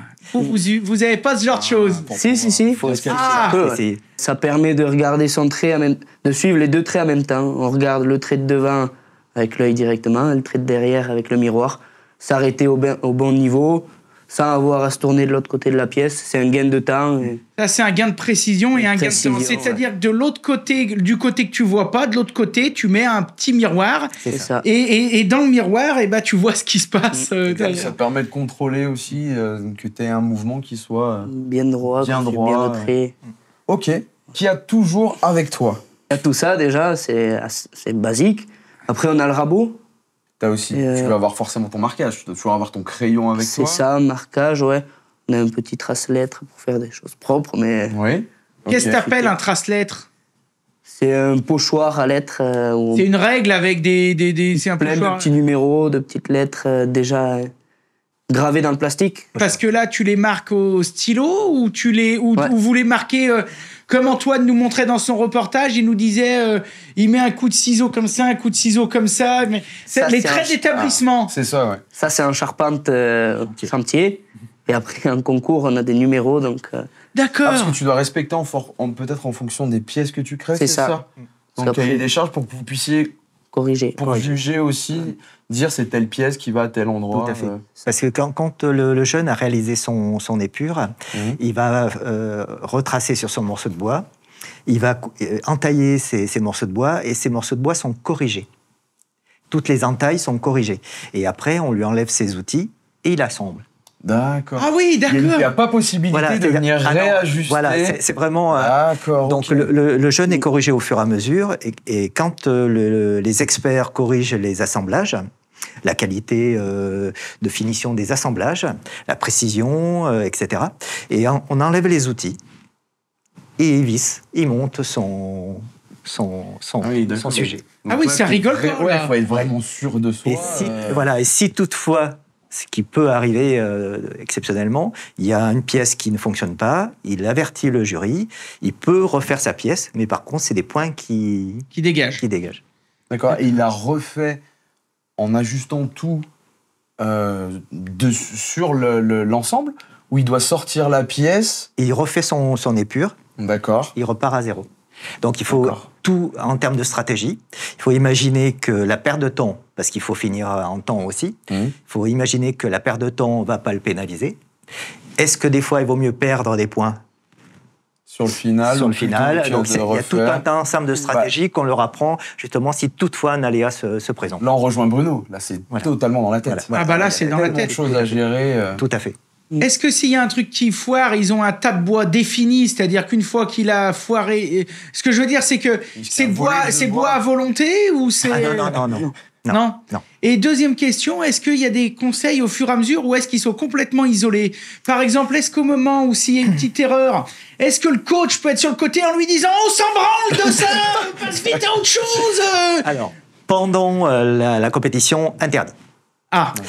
Pendant les pauses, chaque compétiteur se rapproche de son coach pour débriefer et repartir au bout de 20 minutes avec les bonnes informations. Ça, c'est possible. Ok. Oui, c'est l'ambiance vestiaire stade de foot. C'est ça, voilà. Tu parlais de 22 heures. C'est Oui. découpé comment, les 22 heures? C'est à peu près toutes les 1h30. Ouais, 1h30 de pause, donc en 3 jours.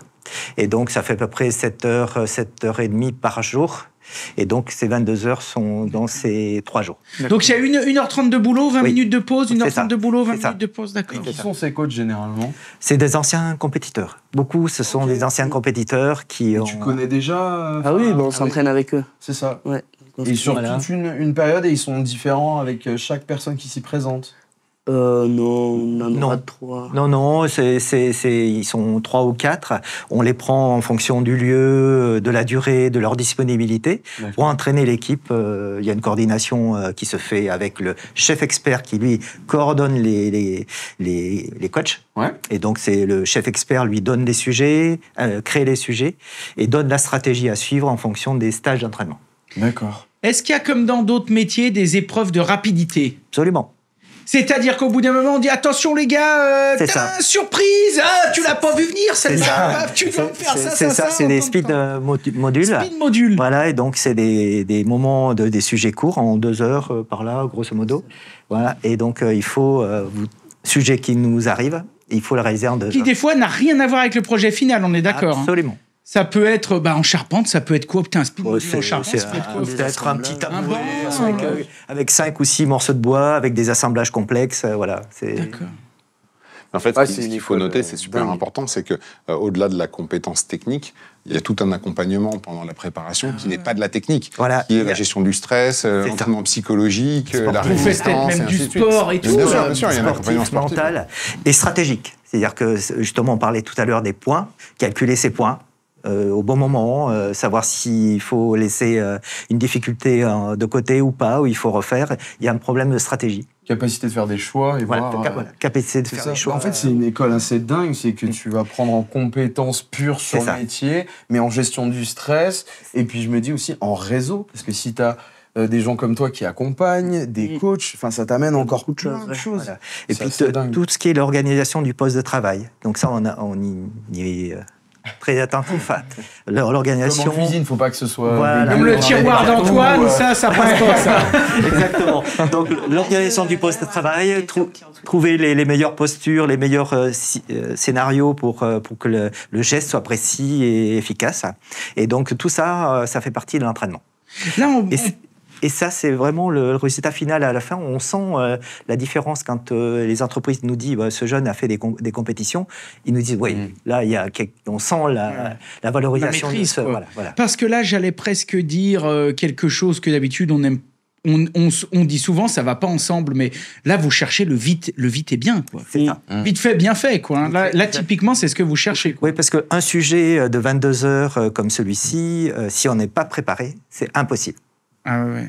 C'est impossible. Même un professionnel charpentier qui a 20 ans ou 30 ans d'expérience, il n'y arrivera pas. Il faut vraiment être préparé. Ce qui pourrait peut-être être intéressant un jour, nous on a un petit atelier, bon, nous on n'est absolument pas du niveau de Paul, hein, de Paul et de ses collègues, mais ce serait peut-être intéressant un jour que nous, on organise peut-être comme une petite compétition, là aussi l'appel est lancé, où d'un côté, tu sais, ça ferait une bonne vidéo, d'un côté on met 1 ou 2 champions, et de l'autre côté on met 1 ou 2 très bons bricoleurs, et, mais par contre avec des handicaps. Tu vois, il y en a un qui a que 20 heures et l'autre, il a 2 semaines. Tu vois, et voir quand même à la fin si on y arrive quand même un peu ou si on a l'air On vous complètement... donnera qu'un critère. Hein, parce que... Et même pour prolonger ça, c'est que même nous, dans la partie encadrement, on voit les jeunes au niveau régional qui débutent.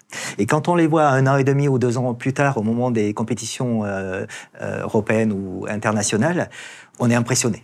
Ah ouais. Nous sommes impressionnés sur l'évolution qu'ont pu avoir ces jeunes du moment où ils sont rentrés en compétition régionale et au niveau international. Quoi. Même nous, des fois, ça nous... Ces jeunes derrière, là, une fois qu'ils sortent champion de France, champion d'Europe, champion de région, le profil, la moyenne du suivi, ça fait des très, très, très, très bons...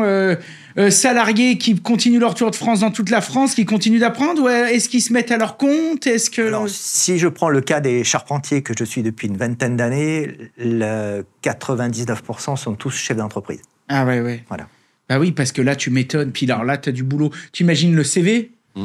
Et puis tu te retrouves souvent coach ou expert en compétition nationale ou internationale. Après, en faisant ça, tu peux retransmettre aussi à tes équipes. C'est toujours cette idée-là de faire vivre le savoir et de pouvoir le redescendre. Parce qu'en fait, on prépare au stress, on prépare à un moment de choses. Et en fait, on concentre sur 22 heures ce qu'on peut vivre sur un chantier. C'est ça. C'est-à-dire qu'on a des limites, on a des erreurs, on a des échecs, on doit se remettre en question, on doit savoir ce qui est le plus important. Et en fait, c'est la vie réelle concentrée sur 22 heures de manière extrême. Et puis Combien de temps de préparation, là? Ça fait 1 an et demi. Ouais, c'est ça. 1 an et demi? Ah ouais. Et en plus, tu vas après démarrer, tailler la réception, etc. Le Tour de France. Il est bien occupé. Ouais, c'est vrai que c'est pas le moment d'avoir une copine. Hein. Si, quand même. Il a dit que il était ouvert. Il a dit qu'il tient son truc. Ouais, mais son coach, ça se trouve dans la voiture, il va lui dire t'as pas intérêt de toucher à ça pour l'instant. Le dimanche de 6h à 8h du matin. C'est tout ça. C'est bon. J'ai un créneau. C'est pas. Moi, ce que j'aimerais voir, sauf si Anto, tu as peut-être quelque chose à rajouter. Dis-moi. Sinon, ce que j'aimerais voir, moi, c'est Johan et Julien qui essayent de couper droit là avec. Allez, on va se lever, on va aller voir là-bas. Tu pourras changer ta pièce après. Non, allez. Il peut essayer avant à qu'il faire parte. entrer déjà 100. Venez là parce que là, regardez, vous êtes en plein devant les caméras, Julien là. Ouais. Mettez-vous là, regarde, tu vois. Ah oui, tu veux dire sans utilisation de cale. Voilà. Ok, Là, très bien. Voilà. Oui, des trucs. Et avec, vous allez voir la Donc, y aller, différence. Donc là, Directement. avec la Vous avez sauterelle, coupé donc là, ils ont mis. Ah oui, tu les mets dehors là. Mais vous avez coupé les Bah en fait, il on les bien a conservé coupés, notre Ah ouais. établi quand même. Après, ils sont même Que j'ai si poncé hier. s'ils vont pas vraiment jusqu'au bout, hein, Oui, les gars. non, on est d'accord. c'est pas- Vous en faites un, Jean-Marie va avoir un peu de boulot chez Felder. vous en faites un centimètre ou deux. Moi, j'ai jamais dit que j'étais menuisier, Ah ouais, c'est ouais. clair. Non mais là, les gars, on va se marrer 5 minutes quand même. Allez. En fait, le fait ton idée de faire le truc entre Attention, c'est ça. le raid de concours et le bricoleur, tu lui as déjà Julien, tiens la scie à l'envers pour tous ceux qui nous écoutent en podcast. Heureusement que vous n'avez pas l'image, c'est pas beau à voir. Alors, on y va. Julien, tu te lances J'y vais, c'est parti. avec la scie normale. Voilà. Donc, important de... Oh, c'est pas mal. C'est pas mal. C'est pas mal du tout. Dis donc, ça coupe bien. Hein. Ah, il coupe un peu en biais quand même. Hein. Ouais. Bah là, il y a le miroir. Là, il aurait fallu un miroir. On a un miroir 2.0. J'ai un miroir là. Ah ouais, Petit truc. D'habitude, t'as un miroir, mais là... Station à l'établi, station à On est l'établi. d'accord que je vais attaquer le... Il est là pour vivre. Il est là pour prendre des pains. Bravo. Impressionnant. Franchement, Julien... Johan, grosse pression. Ouais. Ah bah là, Faire chacun un côté. Johan, mon père, disait toujours un moment de honte, c'est vite passé. ouais. On va essayer de Restez pas digne trop en se- toutes circonstances. C'est comment tu... Enfin, sauf quand ça reste sur les réseaux. Qu'est-ce que vous suivez, un chef?